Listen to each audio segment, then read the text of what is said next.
గారికి ఇతర పెద్ద నాయకులందరికీ కూడా హృదయపూర్వక నమస్కారాలు.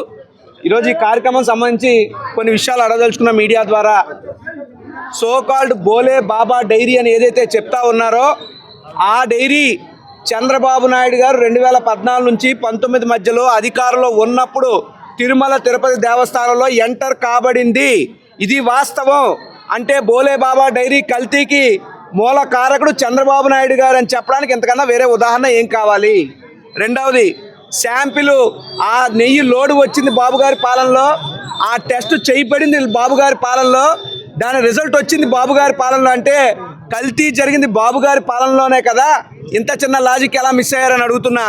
ఇక మూడో అంశం, ఆ యొక్క ట్యాంకర్లని రిజెక్ట్ చేశామని అప్పటి ఈవో శ్యామలరావు గారు ప్రకటిస్తే సిబిఐ సిట్ రిపోర్ట్లో రిజెక్ట్ కాబడినటువంటి ట్యాంకర్లో ఉన్నటువంటి నెయ్యిని మళ్ళీ స్వామివారి ప్రసాదంలో వినియోగించారని చెప్పి సిట్ రిపోర్ట్లో స్పష్టంగా ఉంది.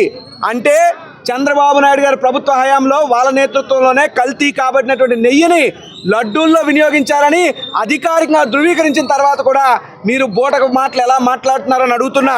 ఇంకో విషయం, మీరు ఏదైతే వైవి సుబ్బారెడ్డి గారి మీద అవాక్కులు చవాకులు పేలుతా ఉన్నారే, 40 సార్లు స్వామి అయ్యప్ప మాల వేసినటువంటి మహాభక్తుడు, ఇంటిలోనే ఆవుల్ని పూజించుకుంటారు, పరమ భక్తి శ్రద్ధలు కలిగినటువంటి వ్యక్తిత్వం ఉన్నటువంటి వ్యక్తి వైవి సుబ్బారెడ్డి గారు. ఆయన చైర్మన్గా ఉన్నారని ఆయన మీద అవాకులు చవాకులు పేలారు, ఆయన్ని విచారణ చేశారు, దానికి సంబంధించి సిట్ రిపోర్ట్లో కూడా ప్రస్తావించారు.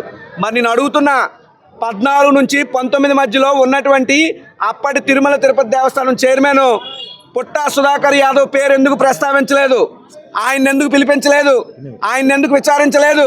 అంటే మీ యొక్క నాయకులు పాపాలు నేరాలు ఘోరాలు చేసినా మీ పార్టీలో ఉంటే పుణ్యాత్ములు అయిపోతారు, పుణ్యాత్ములు మంచి చేసి వైఎస్ఆర్ కాంగ్రెస్ పార్టీలో ఉంటే అలా పాపాత్ములు అయిపోతారని అడుగుతా ఉన్నా. కేవలం తిరుమల వెంకటేశ్వర స్వామిని కూడా మీ దిక్కుమాలిన రాజకీయాలకు వాడుకోవడం దురదృష్టకరం. ఇందాక వాసుపల్లి గారు చెప్పింది 100కు 100% నిజం. ఆ యొక్క ఘటన జరిగిన తర్వాత వరుసగా చూడండి, తిరుమల తిరుపతి దేవస్థానంలో మహాద్వారం వద్దకు పాదరక్షలతో వెళ్ళిపోయారు, ఎలక్ట్రానిక్ గ్యాడ్జెట్స్ పెట్టుకుని వెళ్ళారు. గోవిందరాజుల స్వామి గోపురం పైకెక్కి కలసాలు పీకాడు తాగుబోతు క్వార్టర్ మందు కోసం. ఎంత దౌర్భాగ్యం ఇది! పెళ్లి చేసుకున్నటువంటి జంట కూడా స్వామివారి ముందే ఫోటోషూట్లు, వికృత చేష్టలు, లేదా కాశీబొగ్గలో చనిపోయినటువంటి భక్తులు సింహాచలం ప్రసాదంలో నత్త వచ్చిందని ప్రచారం వచ్చింది, అన్నవరం ప్రసాదం కౌంటర్లో ఎలుకలు తిరిగాయి. మరి ఇవన్నీ మీ యొక్క హయాంలో కాదా జరుగుతుంది? మీరు చంద్రబాబు గారు, పవన్ కళ్యాణ్ గారు శ్రీ వెంకటేశ్వర స్వామి ఆలయం వద్దకు వెళ్ళి మోకాలేసి ముక్కు నేలకు రాసి ఆ మా భగవంతుని క్షమాపణ కోరాలి. అంతవరకు కూడా మేము ఊరుకునే ప్రసక్తి లేదు.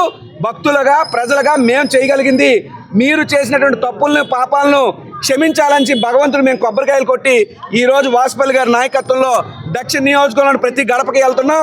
వారికి పూజా సామాగ్రి ఇచ్చి మీ ఇంట్లో కూడా మీరు దండం పెట్టుకోమని చెప్పి మేము కోరుతా ఉన్నాం.